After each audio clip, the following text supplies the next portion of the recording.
سعودی عرب نے پاکستانی مزدوروں کو 3 ماہ کی تنخواہ کی ادائیگی کا اعلان کر دیا ہے۔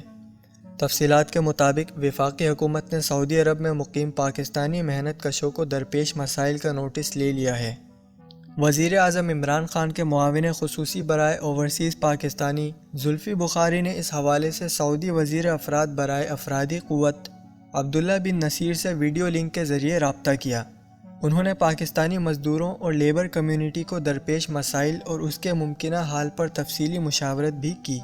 زلفی بخاری کا کہنا تھا کہ مشکل گھڑی میں ہم وطنوں کی ہر قسم کی ضروریات پوری کرنا چاہتے ہیں۔ معاون خصوصی نے سعودی وزیر سے پاکستانی مزدوروں سے تعاون بڑھانے اور وطن واپسی کے لیے خصوصی اقدامات کی درخواست بھی کی۔ اس کے ساتھ سعودی عرب نے انٹری اور ایگزٹ ویزے کی مدت بڑھانے کا اعلان کیا۔ سعودی وزیر نے کہا کہ دسمبر تک پاکستانی مزدوروں کے ویزوں کی توسیع بالکل مفت ہوگی۔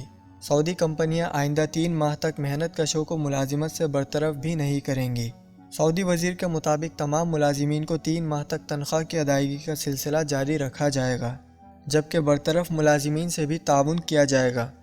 اسی طرح سعودی عربین مانیٹری اتھارٹی ساما نے غیر ملکی کھاتے داروں سے کہا ہے کہ اگر ان میں سے کسی ایک کا اکاؤنٹ اقامے کی میعاد ختم ہونے پر بند کر دیا گیا ہو تو وہ بینک سے رابطہ کر کے اکاؤنٹ کھلوانے کی کارروائی کریں۔ ساما اس سے قبل تمام سعودی بینکوں کو تحریری طور پر مطلع بھی کر چکی ہیں کہ اگر کسی کا قومی شناختی کارڈ یا اقامہ ختم ہو جانے کی وجہ سے بینک اکاؤنٹ بند کر دیا گیا ہو تو اسے کھول دیا جائے۔ اسی طرح ATM کارڈ کسی کا ختم ہو گیا ہو یا ختم ہونے والا ہو تو 10 شوال 1441 ہجری تک اس میں توثیق کر دی جائے۔